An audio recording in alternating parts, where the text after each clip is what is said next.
Christology. Oh, talagang pasalamat tayo mga kapatid. Mayroon tayong materials sa pag-aral, no? Ng ating in fact, ito ay parang nag-aral tayo sa Bible School. Yung ating mga doktrina, ang mga tinuturo natin galing sa Bible School yan, no? So, yan ang pag-aaral natin patuloy sa ating Christology. Christology meaning logy, study, Christo, meaning Christus, the study of the Lord Jesus Christ. Alright? Study of the Lord Jesus Christ meaning studying the Bible. Amen mga kapatid. Last week, ang pinag-aralan natin ay the Lord Jesus Christ had a tripartite human nature. Katulad natin, tripartite din si the Lord Jesus Christ.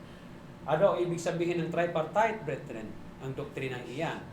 Ang tao is composed of, the component of a man is body, soul, and spirit. Body meaning world's consciousness. Kung anong gusto ng mundo, yun ang gusto ng katawan.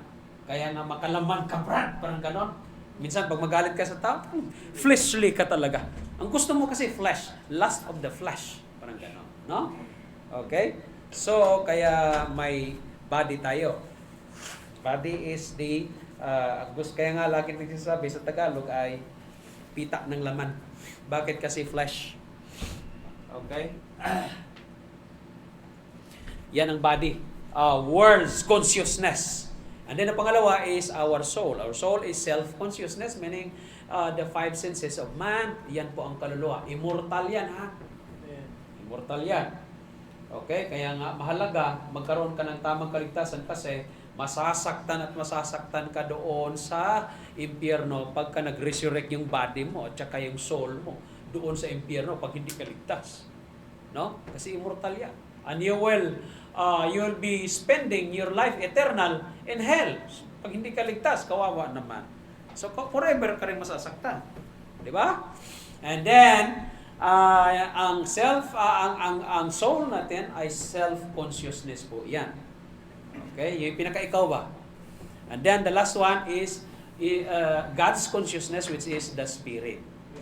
Okay? Yung spirit ay doon sa book of Job, doon sa book of Proverbs, the book of Job, yan po ay the candle of God. Okay? Yan ang magsasabi sa iyo na may Diyos. Amen mga kapatid? So the Lord Jesus Christ had a tripartite human nature. Today, ang pag-aralan naman natin sa ating Friday school is Jesus Christ was subject to human limitations. Ibig sabihin, Jesus Christ has a limitation. He had a limitations, brethren. Okay? He had a limitation. So, he had a body limitation, he had a soul limitation, and he has a spiritual limitation. What does limitation meaning? Limitation meaning, napapagod din. Kung spiritually, he's longing also to God. That's why he prayed. Tama? Ganun. Katulad natin. Ganun. Bodily, napapagod tayo. Spiritually, we need God. That's why we pray. The Lord Jesus Christ even prayed unto God the Father. Okay? In fact, lumuluha pa nga siya. And the Lord Jesus Christ, like us, He has also a soul limitation. Meaning, ang katawan mo ay, you are a tripartite being. Sabi nga, pag body, fleshly, kung ano ang gusto ng laman, makamundo, gusto ng laman, pagkain. Si Jesus Christ din, gusto ng pagkain. Nagugutom nga siya, in fact. Tama ho ba? So yan, pag-aralan natin sa araw nito. Yan i-establish natin. Okay. Number 1. Christ was subject to a physical or bodily limitations. Bodily limitations. Okay. By taking upon Himself the form of a man. Kaya si Jesucristo pagdating sa katawan, napapagod din siya. Okay. Bakit? Kasi He took upon a form of a man. Kaya nga He was made flesh. Nagkatawang tao siya katulad natin. Okay? Kaya nga naramdaman niya ang katulad, like a fashion of man. Sabi diyan, he took upon Himself the form of a man. Our Savior experienced limitations in humanity. Remember, nasa topic tayo ng Topic tayo ng pag-aaral natin na si Jesus Christ as a person. If we're talking about Jesus Christ as a person, we will be taking up humanity and His deity. Ang kanyang pagkatao at ang kanyang pagka-Diyos. Okay? So, nandito tayo sa His humanity. That is why, number one, He was subject to a physical bodily limitation. Alright? Now, in John chapter 4, verse 6, Jesus Christ experienced weariness. Weariness meaning napapagod. Alright. John chapter 4, verse 6. Ano naman sinabi niya doon, Brad? John chapter 4, verse 6. Now Jacob's well. If you remember, the Lord Jesus Christ was having an encounter with the Samaritan woman. Naalala ninyo? In Jacob's well. No? Now Jacob's well was there. Jesus therefore being wearied. Napagod siya. Ang tao pag napagod, Brad, dapat huminto ka sa may tubig. Huminto ka sa may tindahan. Huminto ka sa may ma-refresh ka ba? Huwag kang huminto sa disyerto. Brad, pag napagod ka, ha? Baka makatulog ka, layo mo. Yan, sa milya, nagpa-refresh ka doon, Brad. No? Ganyan. Pag napagod ka, kapatid, siguraduhin, magbabaon kang pagkain. May baon, lalakas ka doon eh. Oh. Si Jesus Christ ganon. Kaya nung na-encounter niya sa Samaritan woman, abay, nauhaw nga siya. Oh. Jesus therefore being wearied with his journey, sat on the well. And it was about the 6th hour. Brad, malamig, Brad, ano? Ako, nalalamigan ako eh. Oo. Wala kasi coat natin. Summer na eh. Okay. Okay. Bago kasi bilhin natin yan, Brad. Oh. So, mga kapatid, he experienced weariness bodily. Alright? Kaya ang nangyari, mga kapatid, nauhaw siya. Ay, ang pagkauhaw mo, kapatid, pagkatawang lupa mo ay nauhaw, ay kailangan tubig niya. Yes. Di ho ba? And it was about the 6th hour. So, ibig sabihin, we established here that bodily, Jesus Christ had a bodily limitation. Amen, mga kapatid? So, napapagod din siya. Nauuhaw siya. Amen. Nauuhaw siya. He need water like us. Tama ho ba? Amen? Number 2, Matthew chapter 8, verse 24.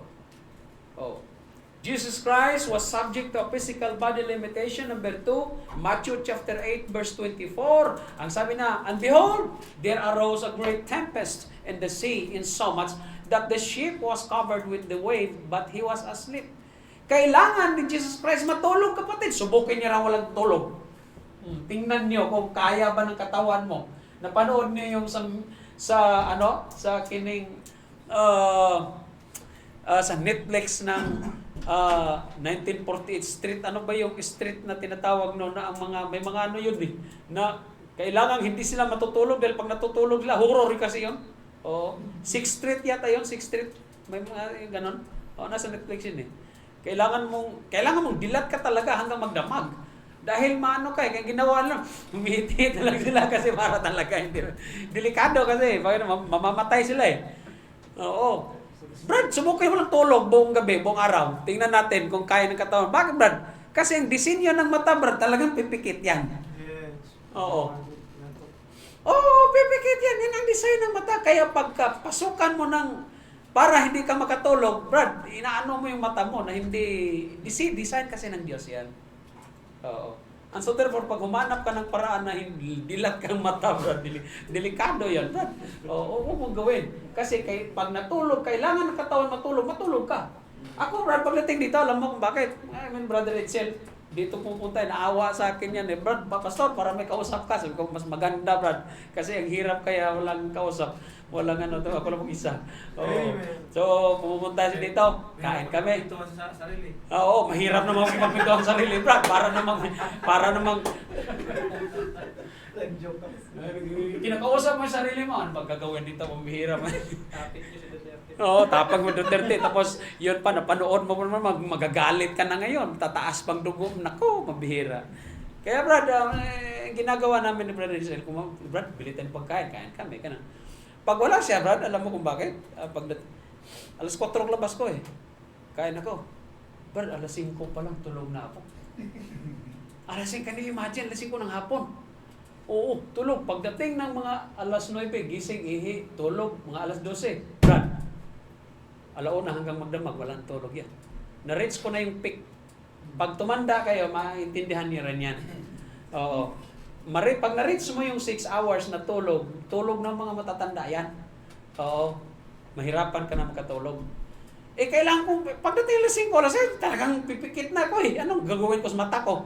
Alam mo, titake ko ng, pinagbawal na gamot, mahirap yan. Pag sinusubukan mo, mamamatay ka talaga dyan. Huwag mo subukan yan, masisira ang buhay mo dyan. Oh. Oh. Okay? So, gano'n naman.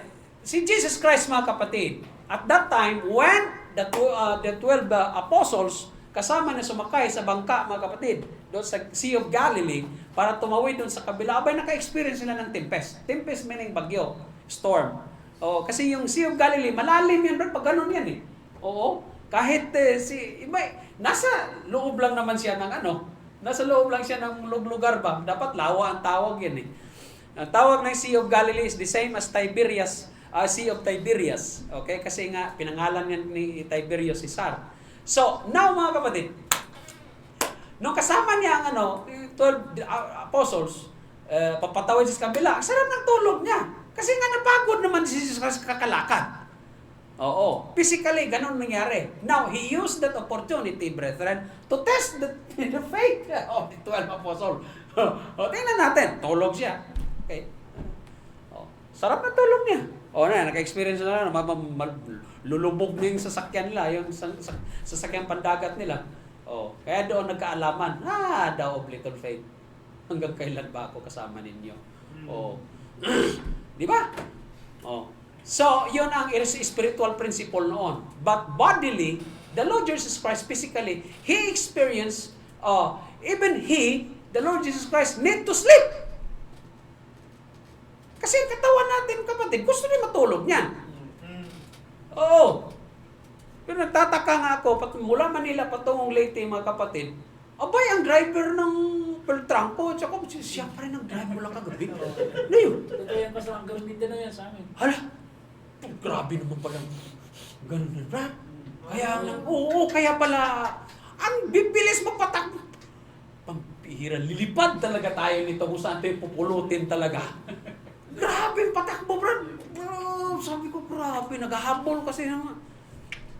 Gado talaga to. Sabi ko, mamamatay tayo ng maaga nito. Oo.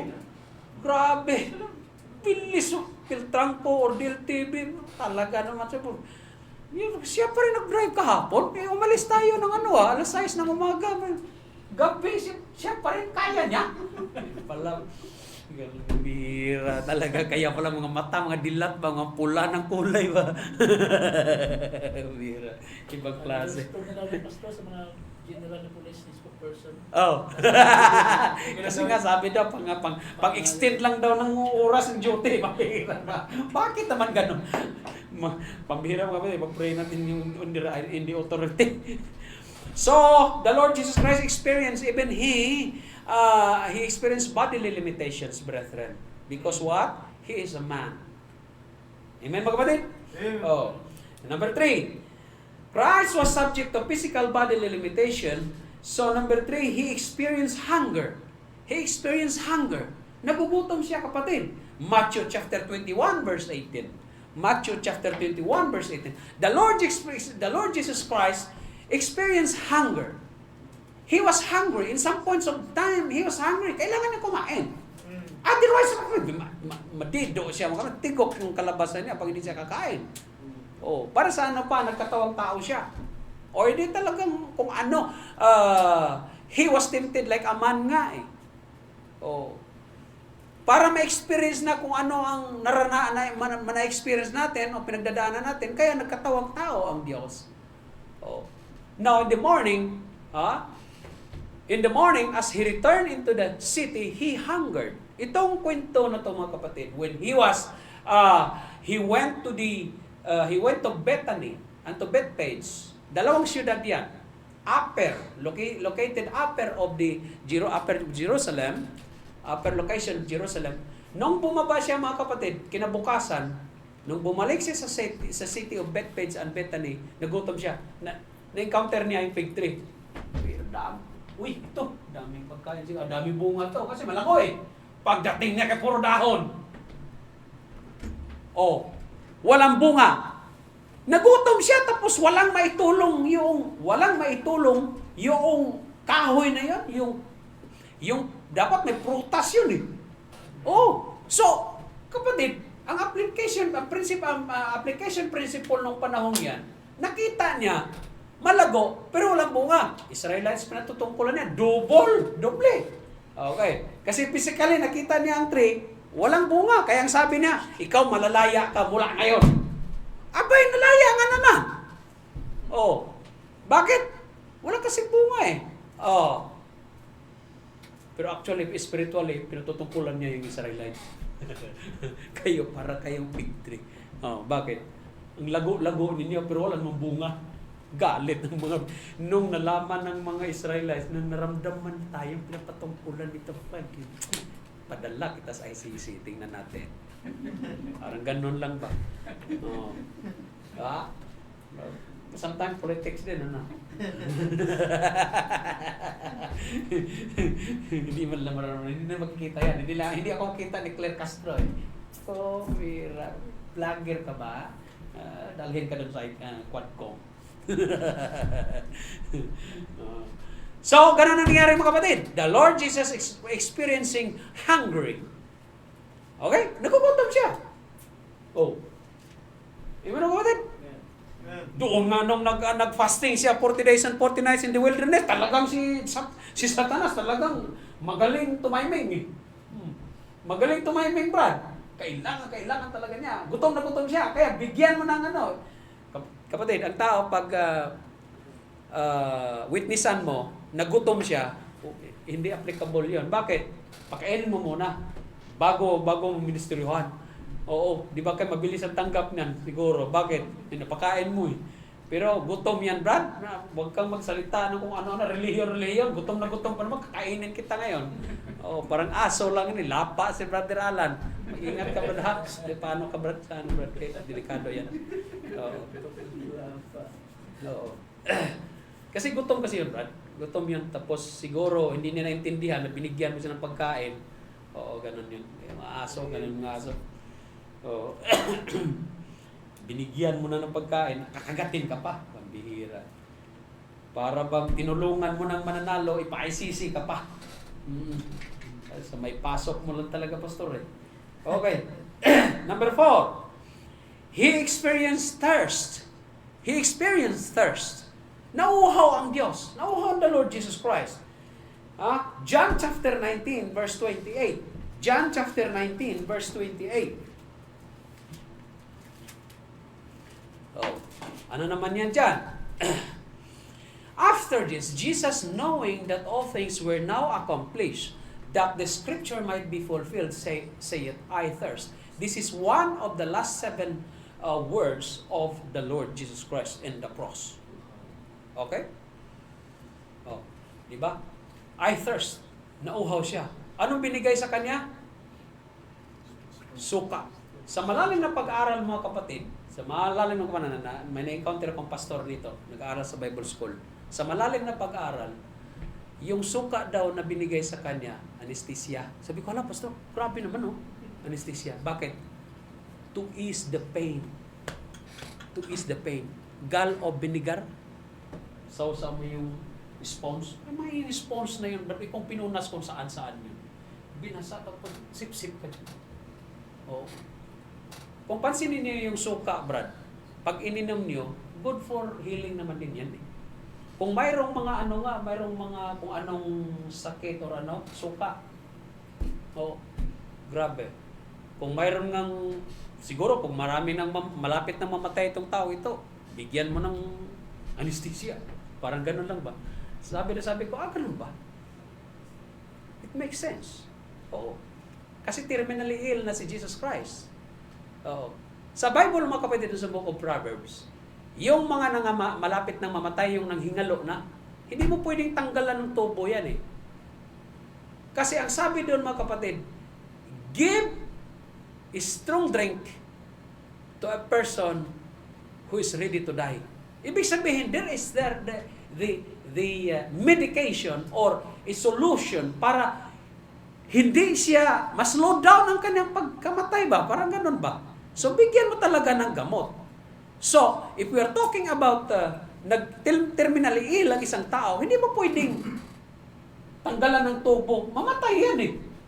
Oo. Kasi sabi nga, euthanasia, ibig sabihin, parang ganun, mercy killing kung tawagin. In the Bible, there is no mercy killing. Oo. Gawin mo, manalangin ka sa Panginoon. Oo. Ang Diyos naman, may Diyos lang, ang Diyos lang may karapatan, brad. Ganun. Paano, pastor? Pag wartime na. Nandyan ka na sa kaysa naman na ma-under ka doon. Parang ganun lang eh. But brethren, we will go back to the principle of God. It is God who give you life. And so therefore, it is God also will take your life. Will take your life. Oh. Ganun lang. May debate dyan eh. Ikaw ano ka? Maka-euthanasia ka? Mercy killing? Or pro-life ka? Ayaw, ganyan ba? Anong nasa Biblia? Mayroong sinasabi sa Bible eh. Why shouldest thou die before thy time? Huwag kang bubunot-bunot dyan sa manalangin ka sa Panginoon. Lord, maintindihan yun eh. Nangyari nga ba? Mayroong kapatiran, pastor. Tapos yung nanay niya, talaga nanghingalo na. Ngayon, alam niya ang doktrina eh. Naituro ko, naipreach ko. Sabi na, nga. Tapos ngayon, ito na, dumating pagkataon. Ang sabi ng doktor, pirma kayo. Kaysa lalaki yung gastos niyo. Oo. Unplug. Brad, hindi na ginawa. Usap ng mga kapatid, lalaki.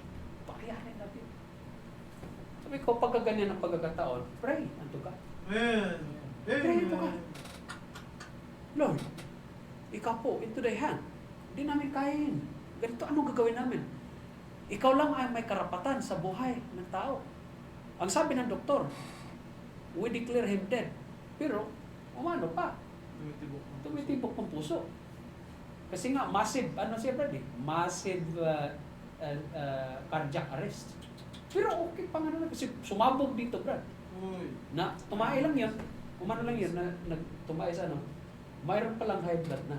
Siyempre, pag tumae ka, buwilo. Nalaman na nila. Katok. Alam, mandi. Kailan ka pa palabas siya? Yun pala, nung pagbukas, sub-sub. Dala, hospital. Unconscious. Dala sa hospital. Tumitibok pa. So, anong ginawa? Biakin natin ang ulo, 500,000. Tanggalin yung mga doon, 500,000. Brad, million. Tinulungan ng mga kapatid. Grabe talaga. Madugo, Brad, pagka ganun talaga. Tapos wala kang agad-agarang perang ganyan, Brad. So, sabi ng doktor, declared him dead, unplug. Ito na. Dito na masubukan ang panampalataya mo. Wala tayong magawa. Do not do it. We will pray to the Lord. Nalangin ba? After 3 hours. Patay. At least not in their hand. Tama? Not in their hand. Manalangin. Dok, manalangin muna kami sa Panginoon. Manalangin kami. Mga baptist tayo eh. Amen. Manalangin muna kami, manalangin muna. So, nung nalangin, nag-pray, ganito, ganyan. Brad, kinuha ng Diyos. That is His appointed time. Yes. Alright? Opo. That is His appointed time. Masasabi mo ba, not His appointed time? Ang Diyos nga ang may karapatan. Yes. Tama? Amen. Ganon yan mga kapatid. Amen ho ba? Amen. So our doctrine is very clear. Hindi tayo, doktrina natin, klaro yan. Alright? Now, so the Lord Jesus Christ, He experienced thirst, nauuhaw siya mga kapatid. In Luke 22, verse 44, number 5, He suffered pain. Painfully mga kapatid. Dumaranas siya ng kabigatan, painfully, sakit ng katawan. Luke 22 verse 44. Luke 22 verse 44. He suffered pain. and being in agony. Malalaman natin dito mga kapatid, at near sa kanyang betrayal, malapit na yung ibig pagkanulo ni Judas Iscariot dito eh. Nanalangin na siya dito eh. Naalala nyo, maghintay kayo dito at I will go yonder and pray unto God. Yes. This is from time of, kasi 3 times siya nalangin dito eh. I think this will be, pagkatapos kasi ito ng naghugas ng paa, pinunasan yung mga paa, Jesus Christ. Tapos, after Last Supper, ganon, tapos, it is believed to be time from 9, 10, and 11 or 8, 9, 10 kasi 1 hour pagpanalangin ni Jesus Christ 3 times. Okay? So ganun siya kasi gabi yun sinahuli, gabi siya hinuli, tapos pagka umaga piniresenta siya doon kay Anas at saka inilitis doon sa harapan ni Kiapas, saka siya dinala doon sa kay Pontius Pilate. Ganon yun. Yung, sa pagpanalangin niya mga kapatid, ito yung sinabi ko sa inyo na si Jesus Christ, nung manalangin, grabe, gapatak as if the blood falling down to the ground. Tingnan mo, and being in agony. Hindi pa nangyari ha. Nanalangin pa lang si Jesus Christ dito. Kaya pag nanalangin kayo, pwede umiyak. Pwede lumuha. Marubdob ang panalangin mo eh. Seryoso ang panalangin mo eh. And being in agony, he prayed more earnestly, and his sweat, yung pawis niya kapatid, was as it were great drops of blood. Grabe. Ganon pala yung experience pag malapit ka ng mamatay, no? O, parang papawisan ka na. Oo, hindi dahil sakit ha. Ito, malakas ang katawan Jesus Christ dito eh. Oo. Nakaatang sa kanyang balikat ang mangyayari sa kanya mga kapatid. Ipapako siya sa cross for our redemption. Great drops of blood falling down to the ground para lang maligtas tayo. Para lang sa ating kaligtasan, para matubos tayo. Tapos ayaw mo maglingkod sa Panginoon. Naku po. Iligtas ka niya, kita mo yung pinagdaanan ni Hesus Kristo para lang sa maligtas ka. Tapos yung kapalit ng dugo ni Hesus Kristo at saka yung panalangin niya para sa iyo.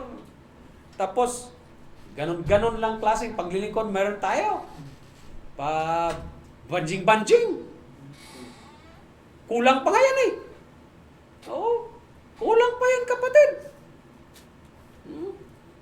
Ultimo paghugas ng plato, magreklamo pa yung mga mananampalataya. Maglinis ng ganito, magreklamo pa yung mananampalataya. Dapat tayo, hindi tayo magreklamo, murmuritis eh. Na-open pa. Pastor, inutusan ako. Ano Brad? Bumili ng tubig.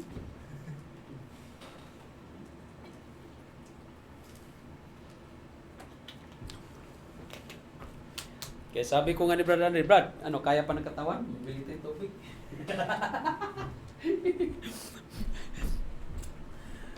Mga kapatid, pagdating sa iglesia natin, lang, simple-simple lang tayo. Bigla. Huwag tayong pa-istrikto, mabihira. Tapos na ako sa istriktong church, Brad. Sa church na grabe talaga. Mabihira. Ayaw ko naman ng ganyan. Oo.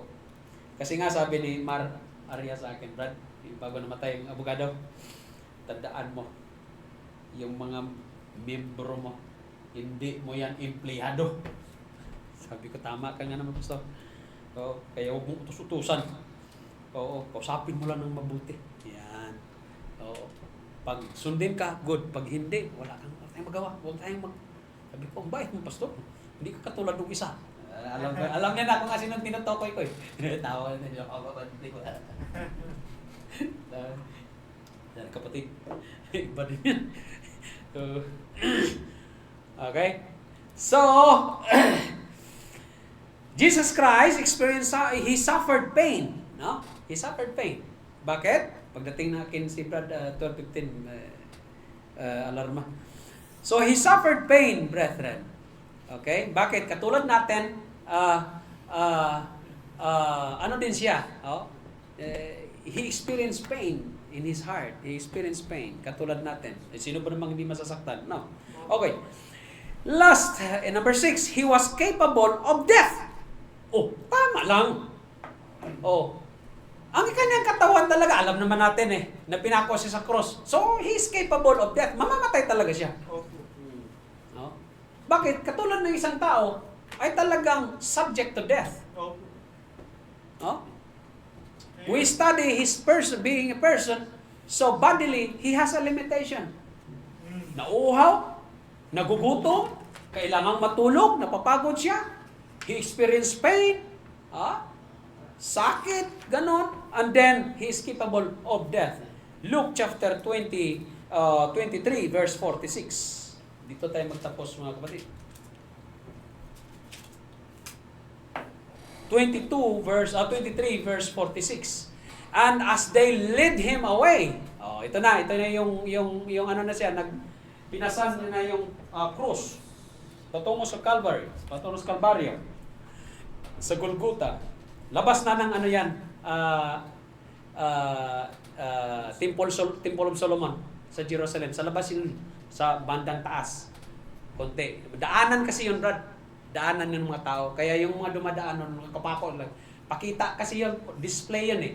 Yes. Okay? Para talaga makita ng mga tao. Kaya yung mga dumadaan doon, piyesta pa. Tinaon siya ng piyesta. Bakit? Feast of the Passover nga. Unleavened bread, and then feast of the unleavened bread, and feast of the, first is Feast of the Tabernacle, Feast of the Unleavened Bread, and Feast of the Passover, and Feast of the Harvest. Or Pentecost. Ganon yun. So, ganon ang mga piyesta nung panahon yan. Kaya maraming tao. Nung dumadaan, wagging ang mga tao, ulo ba? The people wagging their heads, yung gumanon ba? Para mga Indiano ba? Yan ba yung ano nyo? Yan ba yung King of the Jews ninyo? Grabe, disrespect ang nangyari, Brad. Iba, mocking. Mocking. Mock. Grabe, no? Sige lang. Kasi, Savior kasi yung unang pagdating niya eh. Kailangan pananampalataya eh. Pangalawang pagbalik niya. Hintayin ninyo. Tingnan natin. Brad, hindi na donkey sakyan niya. Kabayo na, Brad. Kabayo na sakyan niya. Yun ang hinihintay ng mga Hudyo eh. Ito na ang sa atin, mag-free sa atin. Ito na magpalaya sa atin mula sa opresyon. Anong opresyon sinabi niyo? Opresyon mula kay Satanas. Yun ang pagdating niya. So, we need Savior and we must be saved. So ganun yun. He appeals for faith in Him. Donkey sinakyan. Ano yan? Magtrabaho ka? Kasi pag donkey yung sasakyan mo, Brad, heavy. Ang meaning ng donkey, Brad, is heavy activity. Kasi grabe ang trabaho niyan. Agriculturally. Ang kabayo, Brad, sakyan siya for transport. Pero yung donkey, agricultural trabaho niya. Grabe yan, ang heavy trabaho niya. Kaya na-attach yung dyan sa Egypt. Na-attach daw yung yung mga harlot, mga Kaya pag tinawag ka, humar, ganon. Bakit ka raw tinatawag na humar? Kasi prostitute ba? Sharmuta ba? Kaya pag minura ka ng humar, sharmuta, ganito, ganon, attach yan sa heavy prostitute, yung donkey. Kaya pag minura ka, sabi ng donkey ka, grabe, ka? Napaka-pangit mong tao talaga. Ganon yun. Ganon yan dito sa Middle East. Kasi ang donkey, grabe sa trabaho. Yung prostitute, grabe trabaho niya. Yung sarili niya ba? Ganon. Yun yung sinakyan ni Jesus Christ eh. Pero mag-ingat ka. Grabe ka na magsalita. Mag-ingat ka. Bakit? Ang donkey na sinakyan ni Jesus Christ, colt, full of an ass. Anak. Anak ng donkey. Na kung saan wala pang nakasakay roon. Wala pang nakasakay roon. Yung sinakyan niya. Kaya hindi mo pwedeng sabihin na yung donkey ganito, ganyan. Mayroon. Bakit? It was already a prophecy in the Old Testament. Okay? It is already a prophecy in the Old Testament. Nansakyan niya, call of fall of an ass. Bakit? Kung sa babae pa, virgin, brad. Ganun. Oh. Pero pagbalik niya, pagbalik niya, oh. Di ba kay kabayo ang sakyan niya, doon sa Book of Revelation, yung hair niya, brad, anong kulay? Tapos yung mata niya, anong mata niya? Doon mo makikita kung ano yung tsura ni Jesus Christ. Oo. Di ba? Ganun yun. Amen, mga kapatid? So, Jesus Christ experience, sabi nga dito, Jesus Christ had he's subject to a human limitation. So, ang pag-aaral natin sa araw nito, Christ was subject to a physical or bodily limitation. He experienced weariness. He experienced sleep. He wanted to sleep. He experienced hunger. He experienced thirst.